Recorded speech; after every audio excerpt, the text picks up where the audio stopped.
We're running very, very low on everything. No milk, breads. I've got a couple of friends that were in need, so I've got a list for those. Whatever I can get my hands on. We have 4 kids. Well, there's 5 of us home, so we have some bread, some milk, so time to stock up on some more. We have prioritized lists for each section.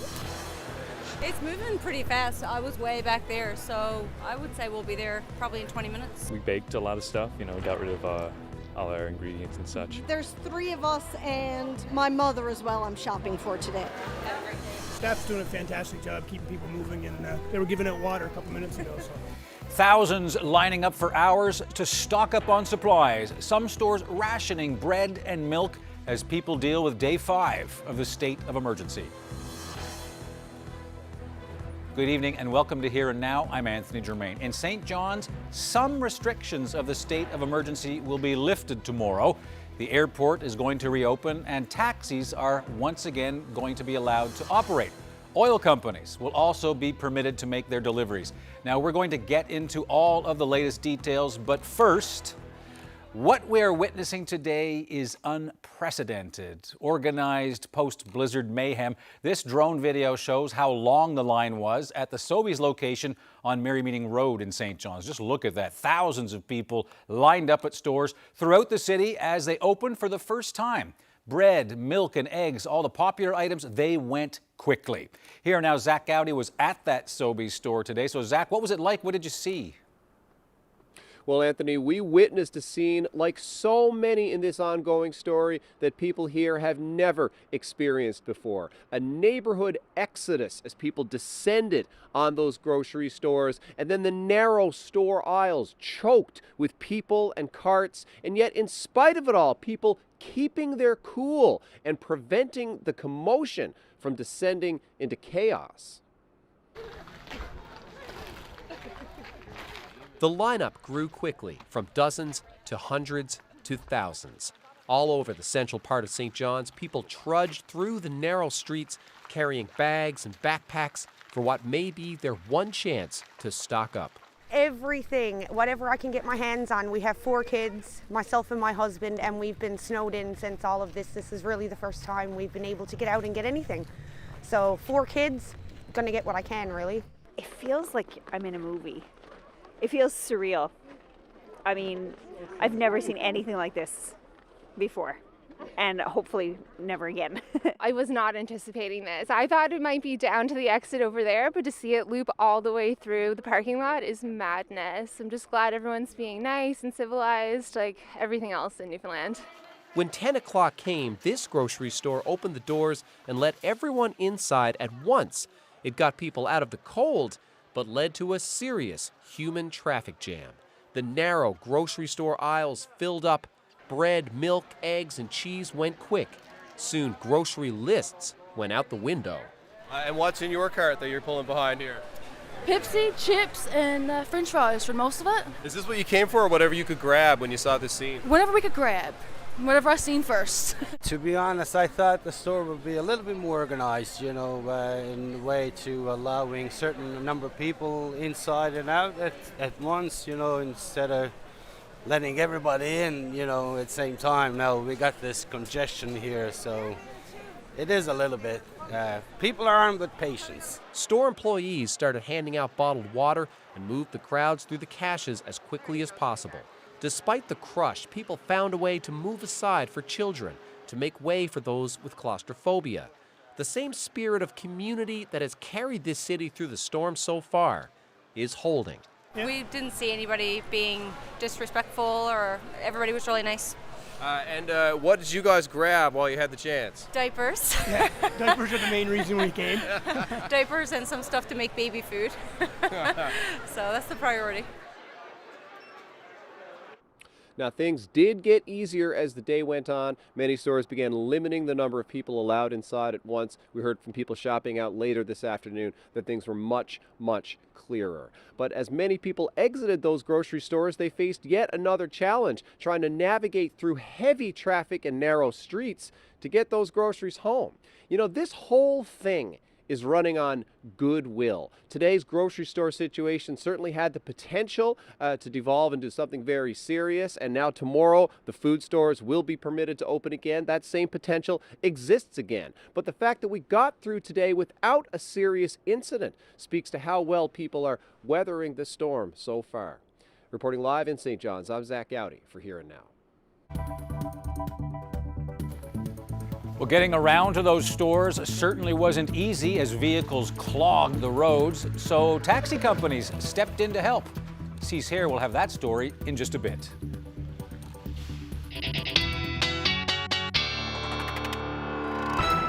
There's a live look outside the studio here in St. John's. You can see those cars on the road right now. We did see some flurries a little bit earlier on in the day. Didn't really amount to much, but if we take a look at the weather on the way, get used to these cold temperatures that we've been seeing. And by cold, I mean below zero temperatures. They're going to stick around for a little while. We've got some sun and cloud with the chance of some flurries in place for some areas as well as we head through the next 24 hours. And then some snow moving through the big land as well. I'll tell you what to expect coming up.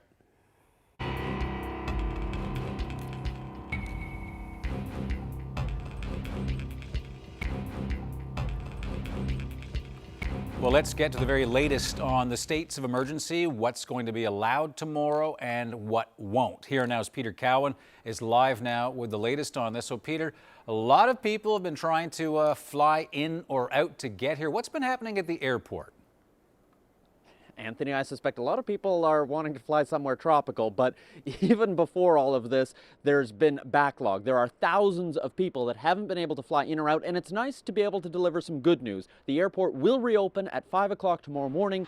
Workers and passengers will be allowed to go back and forth, and airlines like Air Canada have said once those flights start moving, they will put on extra planes, bigger planes, in order to be able to make sure that everyone can come and go and they clear up that backlog. As for the state of emergency in St. John's, it will continue tomorrow, but with some new allowances. Taxis are allowed to be on the road, and people can use them to get to work or any of the open businesses, or they can go to neighboring communities. Buses will continue to remain off the roads. Oil companies can now deliver heating oil. Good news if your oil tank is running low. And as we heard Zach mention, pharmacies, food stores, they're going to be allowed to open again today from 10 a.m. until 6 p.m. That'll be tomorrow. The mayor says, though, it's still important that people need to stay off the roads because the crews still have a ton of work they need to do. I understand that people are getting anxious. I understand that there's a lot of anxiety amongst people that want to go back to work, and I sympathize with that. We're just trying to make sure that we've got a safe streets to go back to, and so that people can move around the city relatively suitably. As you can see, there's a lot of snow here in the downtown. There's a lot of snow up in the residential areas. Now, the city is getting a lot of help. We've got other communities that are sending blowers and crews with those blowers. So to give you an idea, normally the city of St. John's would have about 10 blowers.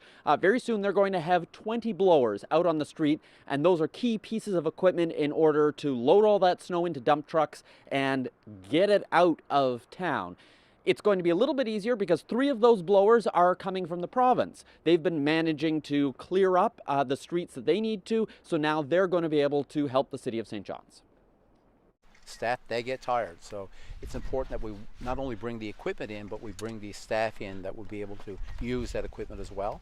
So that will make a significant difference in getting this city back in shape. Now, what about schools? Well, we found out today that the schools will remain closed for the rest of the week. The buildings themselves are fine, but the issue is getting all those kids, all those staff to schools. And the head of the school board today said basically it comes down to safety. They're not expecting the streets to be clear enough to be able to safely get those kids to and from school. Having that volume of students on the roads and the conditions that they're in all the municipalities in Greater St. John's would be problematic. And we are worried about buses traversing the routes. So we're really hopeful and thankful for the efforts of the city crews and all the surrounding municipalities to get things going and have things ready so we can open properly on Monday. It's slow going. The city is starting to creep back towards normal. But Anthony, we now know that it's going to be next week at the earliest before we start to feel like there's any sorts of sense of normalcy to daily life here in St. John's. All right, Peter, thank you very much. That's Peter Cowan reporting live for us this evening. Well, taxi companies, they had cars on the roads today, and a group of them stepped in and offered what many call a historic first. Drives to the store, and all of those drives free of charge. Cease Hare reports. Free over there?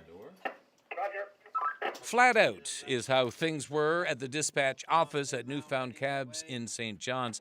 They put 50 taxis on the streets. Rides were free. An amnesty of sorts for people needing transportation. Rides to supermarkets, convenience stores, pharmacies, for food, fuel, meds, and for even more than food, too. Within this 8-hour period, what needs to be done, okay? I don't think anybody would be too upset if somebody had to go to the health sciences or something like that, that they were taken care of. It's all serving a purpose. It's getting the things that need to be done during this situation done. Getting around had its challenges. Some roads are bare, some aren't. On Paulina Road, this cab came to a halt. And the other two wheels on the passenger side are right over on top of ice. So I'm getting a little bit of traction, and then I'm not getting traction. And now I'm as far as I can go. It wasn't just ice and slush slowing things down. The narrow, snow-clogged residential streets kept things at a crawl. This is normally a two-lane roadway. This is normally more than 2 lanes, actually. It's wide enough that there's parking on both sides. In all, 7 companies participated in the unprecedented campaign to move people around for free. I think it's amazing what they're doing. They're providing services for people, and they're doing it with kindness of their heart and free. Pro bono, as they would say. So it's excellent.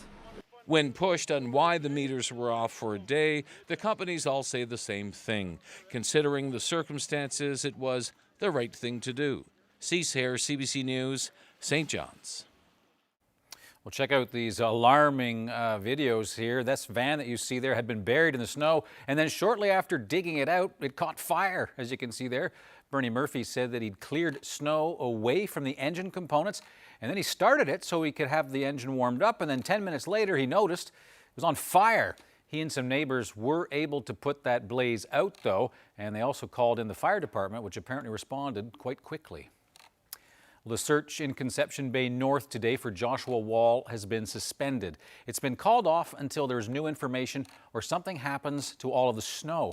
The search resumed this morning. Ground search volunteers have been concentrating on the woods and trails between Roach's Line, where Wall lives, as well as the community of Marysvale.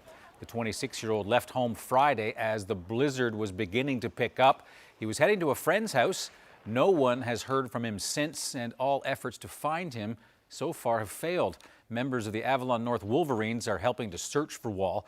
People in the area are being asked to check any buildings on their property in case he sought shelter there and is now in need of some help.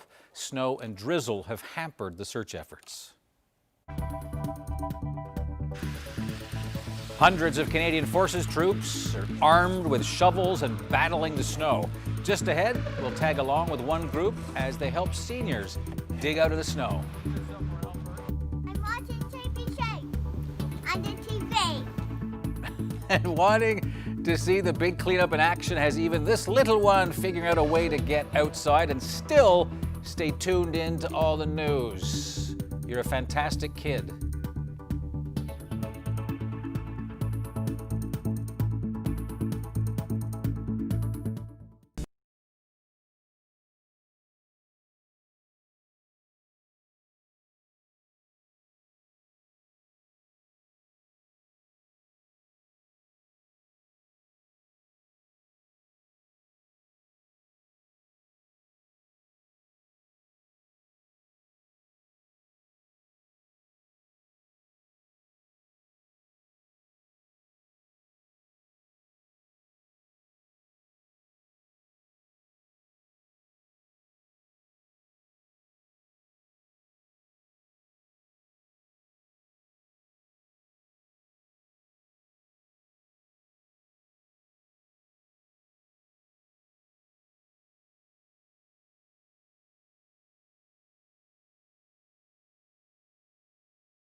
We got here about a half hour. We were behind the building, lined up behind the building.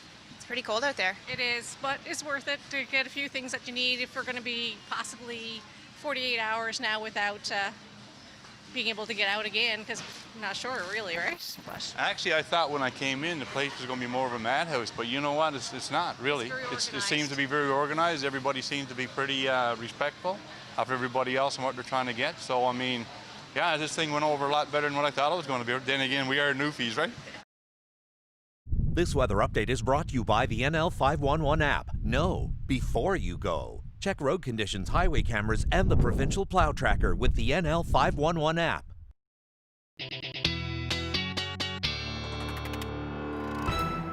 Obviously, a very busy day around the city because of this blizzard and its aftermath. Everybody's getting out and about. Yep. Cabin fever's sitting in. People still, their nerves are a little frayed, but by and large, as Zach Gowdy reported off the top of the show, people are actually handling this mostly well. The nerves are definitely frayed because in the newsroom today, every time that it was snowing, everybody was like, it's snowing again. I'm like, guys, relax, it's okay. There's some PTSD, I think, happening, but...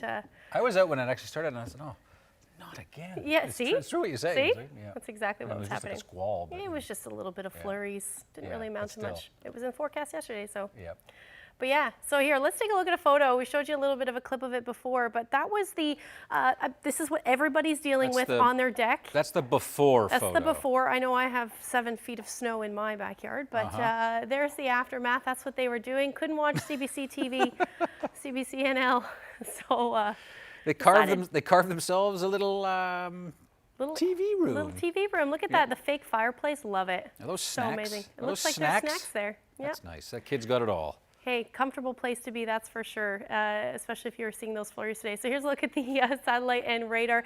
Not a whole lot happening. We've got an area of high pressure that's actually starting to dominate. It's moving in slowly, but we are still seeing those lingering flurries, some on the west coast earlier. And good thing is it looks like all those flurries have moved off for the Avalon today. Those temperatures much cooler though, sitting around -5 for St. John's as you head towards the west coast down to -7, -9. Much cooler up through Labrador though, still sitting in those -20s along the coast, -17 Happy Valley, Goose Bay, and Lab City at -19 today. We're currently sitting around there for Lab City, and those temperatures have dropped in St. John's down to about -7 right now. Now those cool temperatures are here to stay. We're locked into that area of high pressure, and the cold air up through Labrador is sinking a little bit further south. So that's going to continue as we head through tomorrow, certainly into Thursday as well.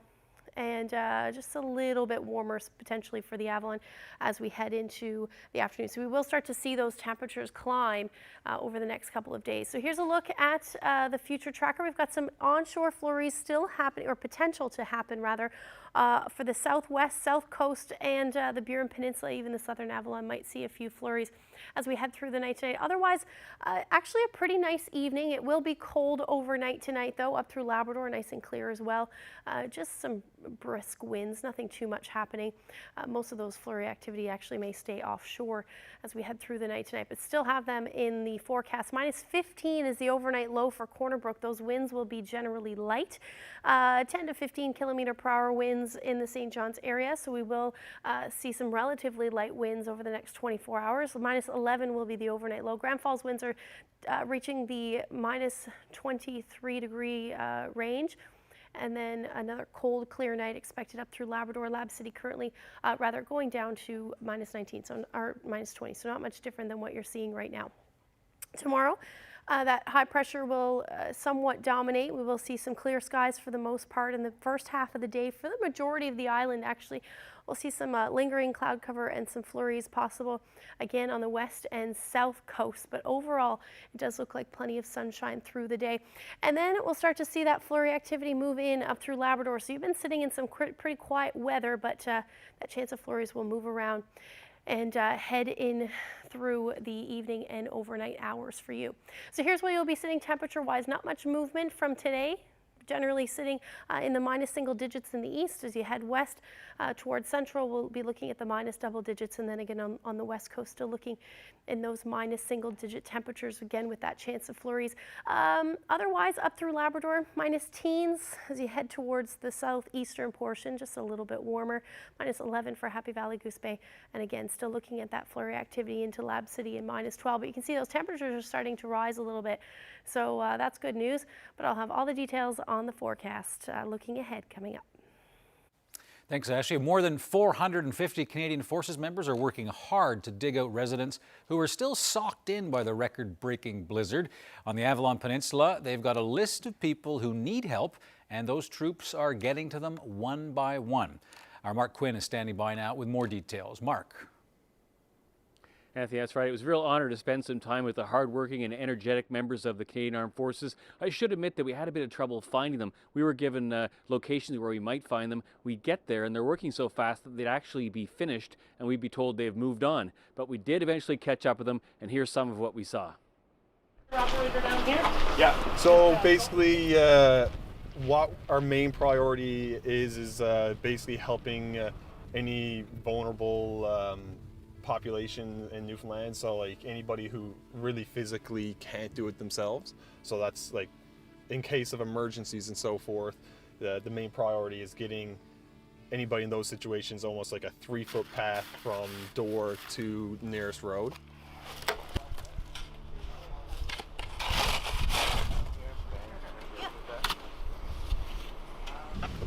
Phone for them to get out.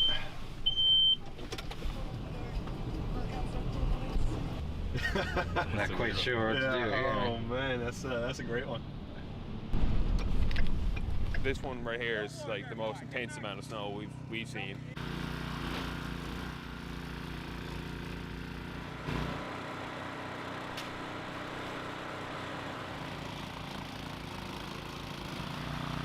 Well, I think the fellow up in the snow right now is standing just in front of the car, so that's another problem we're hitting. Is like the homeowner might have a weird car and we have no idea where it is, and he doesn't even know where it is. So we're just like praying we're not gonna. Yeah. Well, up until now, the only way I've been able to get out of the house is through a neighbor's property. Now, but it means I can get out. Can get out of the street. Now, the question is when I can get out in the car. That's another matter, but that's for all of us. I can't have the military shoveling out my street if I don't help, considering I've got a few days vacation, I guess. It makes you proud to be Canadian to see them out here helping out like this today, so I couldn't be happier with it. It is definitely necessary. I've never seen the roads with snow like this. It's impassable.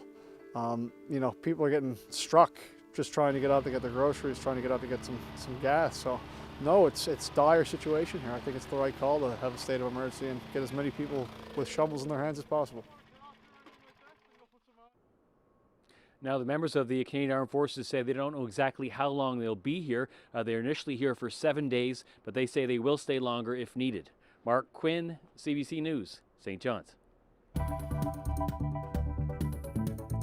We're volunteering our services for essential services, I guess. That's what we're doing. Driving people for free back and forth to supermarkets, pharmacies, stuff like that. That's quite extraordinary. Well, that's it. You got to do what you got to do. Why are you deciding to do that? What compelled you to do it? Why wouldn't I? That's it. Why wouldn't I? We're Newfoundlanders. How's that? That's all I can say. Newfoundlanders. Here to help. That's it. That's all you can do.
I'm actually gainfully employed at the Courtyard Marriott St. John's downtown.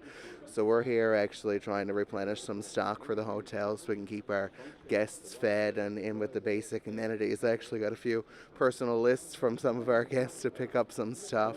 How have things been going? I hadn't even thought of people in hotels. Yeah, well, I mean, fortunately for us, our restaurant was pretty much stocked up on most of their food supplies, so we've been able to keep everybody fed and that kind of thing, right? But I can honestly say the sense of community, even within the hotel, is amazing because you have people from all over. You know, we have people in from Gander and Australia, right? And everybody's making friends with one another. I mean, they're coming up in the morning and saying, "Hey, how you doing today?" and that kind of stuff, right? I mean, it's really nice to see.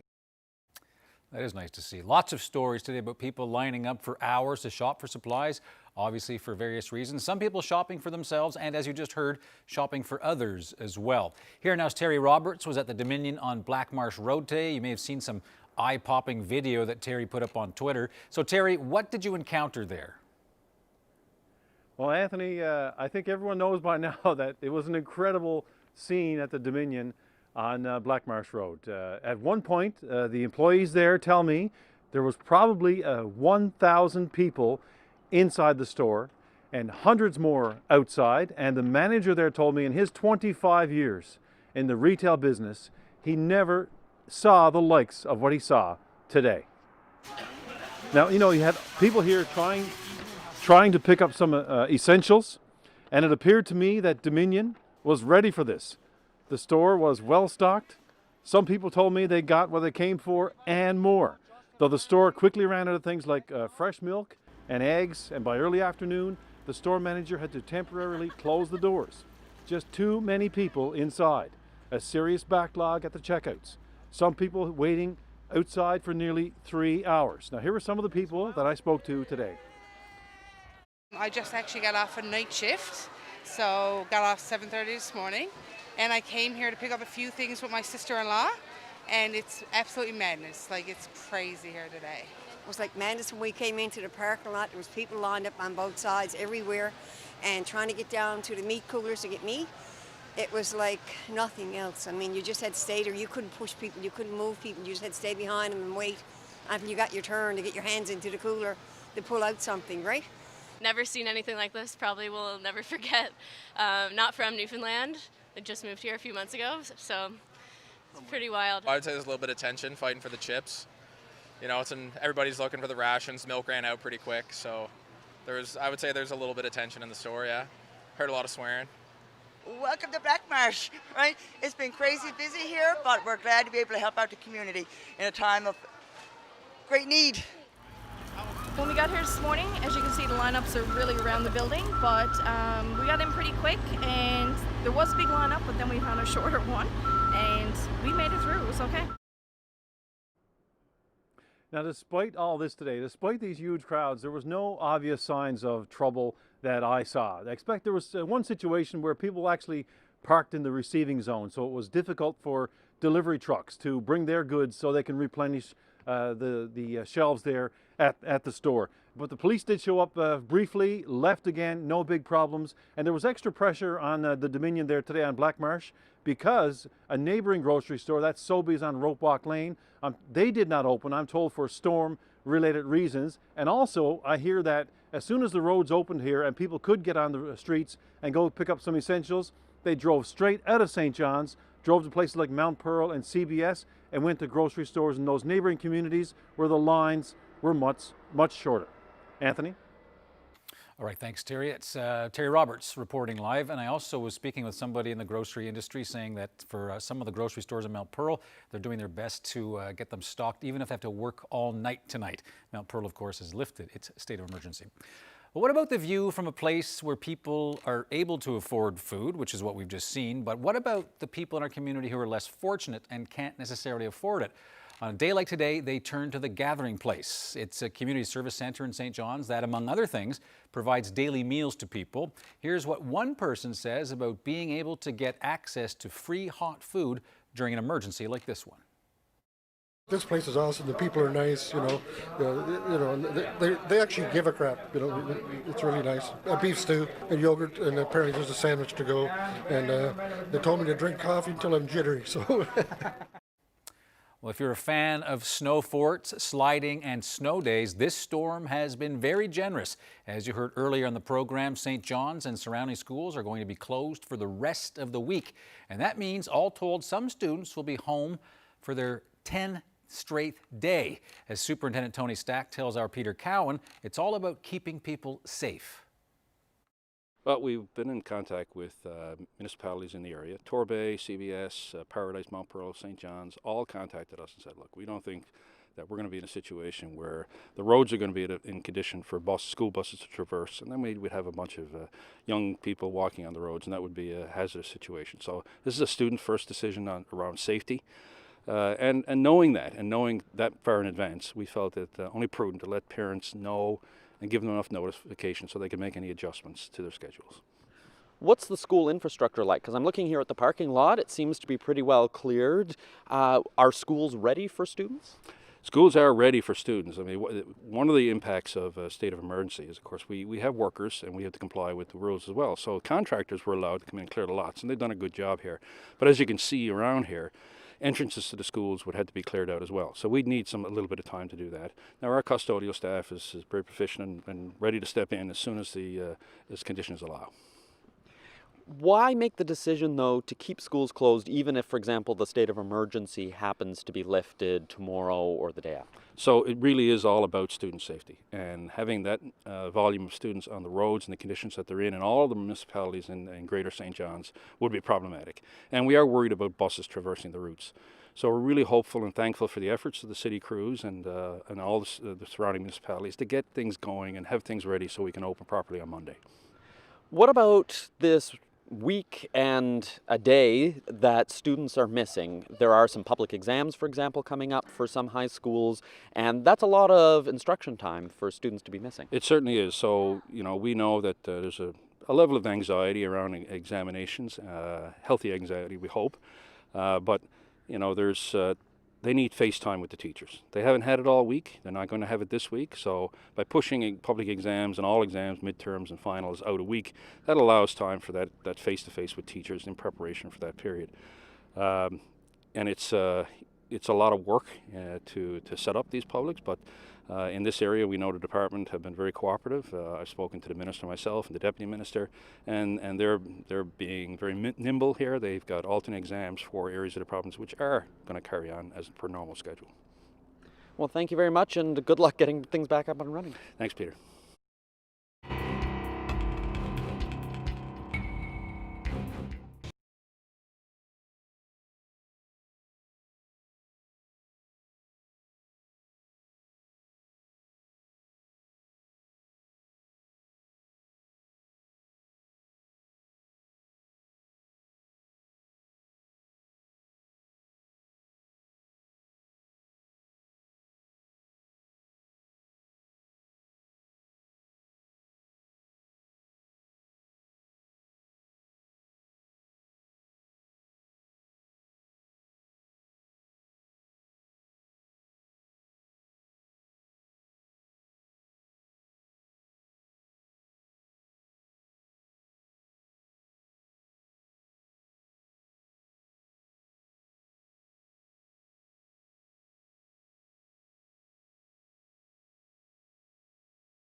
To the message you sent out and now to see all this support here with you tonight. Oh, it's excellent. It's outstanding.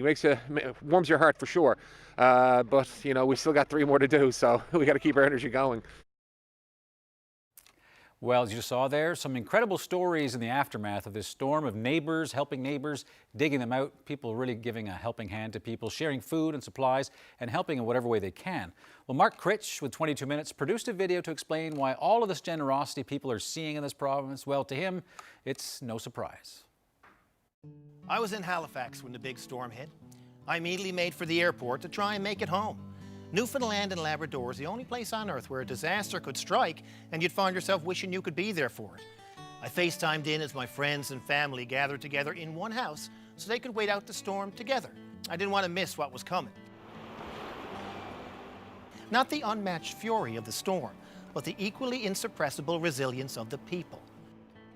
We're used to being storm-bound together. Wow. It's why we're such good talkers and singers. We're down to the asphalt, buzz. Newfoundland was settled by people who had to depend on each other to survive. I ran out of gas, and so I'm picking up gas for the neighborhood. Your rope was your neighbor's rope. Her bread was your bread. You still see that in a crisis. Our first responders worked until they nearly fainted, but there were eager arms to catch them as they fell. When one nurse came home after a 40-hour shift to a house encased in snow, the whole street came out to clear away. There's a line in an old folk song here that goes, "You can always depend on the Oldfords and Whites to render assistance in all your life's plights. To help a kind neighbor is part of their lives. The same can be said for their children and wives." It was written in the 1880s. It could just as well have been written Friday night. And now, the military is here to help. It kills us in a way. We can no longer mock Toronto, and that is as much a part of our identity as fishing. I don't know much, but I do know this. They will go home a few pounds heavier, and a good third of them will be in a relationship by the time they leave. After all this time indoors, I'm pretty sure our population problem will soon be fixed by a boom the likes of which we have never seen before. Awesome. In the midst of it all, a baby was born. The parents made a post on social media asking for help tackling the 2.5-foot drift in front of their home. So many people showed up to help that you could barely find a space for your shovel to help dig. Of course, the baby's last name is Snow, because even states of emergency have a little poetry in them in Newfoundland. Baby Snow, you're a very lucky young man. When your parents tell you the story of your birth, they will tell you how a bunch of people they didn't know fought through the biggest storm in history to welcome you home. And in doing so, they will tell you everything you need to know about the place where you live.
So tell me about what you're here to get today.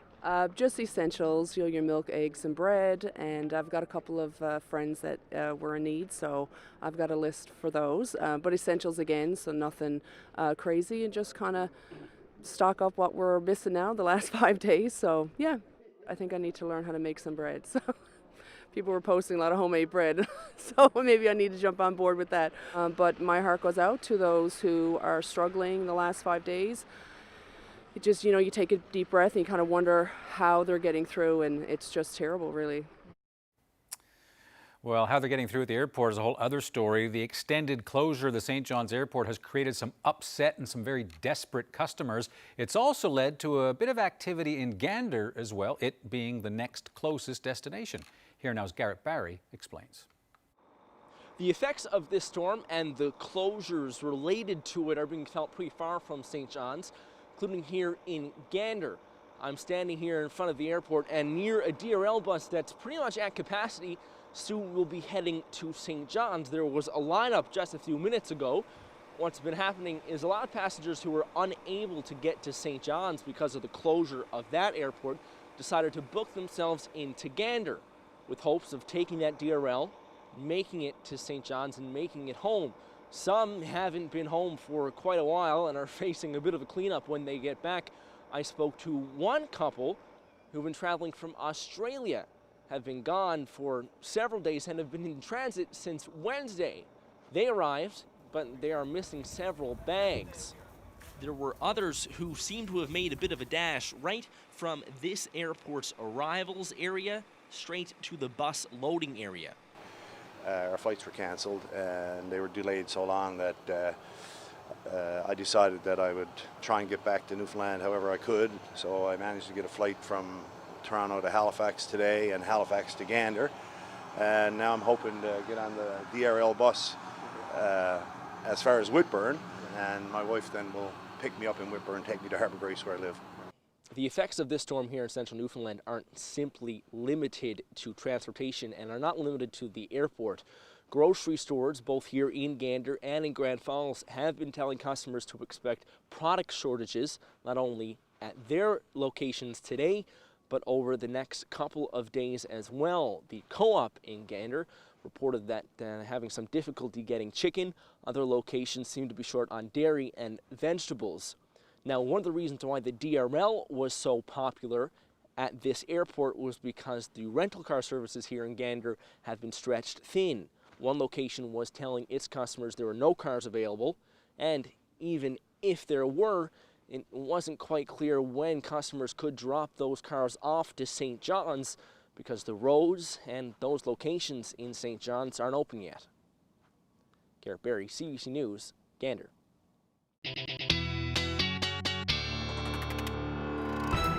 Hi, I'm Pam Byrne with CBC News, and there's going to be 38 centimeters of snow, and the storm is almost about to get to Earth and Saturn, and I'll show you the two storms on my paper, okay? Just 1 minute, let me show you it. This is one storm, and that's the other, and now I need to fix my antennas for 1 minute, okay? On to Nolan Bird. Hi, I'm Nolan Bird, and as you can see here, we have a raging blizzard, and I think we're gonna get snowed in. CBC News Live. That is so They awesome. want your job. I'd be careful if I were you. Yeah, that's 8-year-old Nolan and his 4-year-old brother Peyton. Mom says they are used to hearing my weather each night and decided to do their own little forecast on Friday. How wonderful is that? That's great. So thank you, Mom, Chrissy Byrne, for sharing that with us. And we're actually getting some other audience feedback. People noticing that your voice may be a little weak. My voice is a little weak, You got a bug or something, right? You got something, but you got to remember that this is, I'm a huge baseball fan, so this is kind of my World Series now. There's no way I'd be staying home covering something like this. Yeah, looks like it's going Game 7 too, as far as this goes, right? This Game is a 9 long now. World Series. Game 9 now, yeah, absolutely. Let's take let's take a look at what the forecast is as we head through into Thursday, because it's pretty quiet. We do have some flurries happening up through Labrador, and then it looks like into the afternoon on Thursday, some flurries will make their way towards the west coast as well. Overall, not a whole lot going on even into the evening hours and early morning hours on Friday. So that's good news, but we are going to see a little bit of a warm up. So temperatures are going to climb up to about 3 to 5 degrees across the island. Same up through Happy Valley, Goose Bay and Lab City. So we are going to see some warmer air move in. Lab City sitting around -7, same for Nain, and Cartwright sitting at -5 through the day. But again, we're going to see some flurry activity with that. Otherwise, plenty of sunshine. So what we have happening right now is an area of high pressure starting to dominate. That's why things are pretty quiet. Another area of high pressure just off to the south there. And the jet stream's taken a big dive. And what it's doing is forcing any of the significant systems south of the island and the province, really. So that's good news. And that's what's going to keep things quiet for the next couple of days. So here's a look at the 5-day forecast. We're looking at temperatures climbing as we head to Friday, hovering near or just above 0. And by Saturday, we should see plenty of sunshine. By Sunday, the chance of a few flurries sitting around -6, but overnight lows dipping to about -10 by the time the end of the weekend rolls around. For central Newfoundland, sunshine right up until Friday with that potential for a few flurries. We're looking at sun on Saturday as well, and then Sunday, some flurries. But note those temperatures overnight back down to the -20s, but a little bit of a roller coaster of temperatures just to get there. And then for western Newfoundland, tomorrow some sunshine potentially, flurries more than likely for the southwest, and then it looks gray with that potential for flurries right through Sunday, and about a low near, or rather a high near -8 for Saturday. For eastern Labrador, sunshine tomorrow. You'll probably see some cloud cover move in, certainly by Thursday, at least overnight into Thursday, with that potential for some flurries as well. Otherwise quiet and back down to those teen temperatures to kick off the weekend. For western Labrador, gray through Thursday. Friday, we're looking at some sunshine and then the potential for some flurries again on Saturday.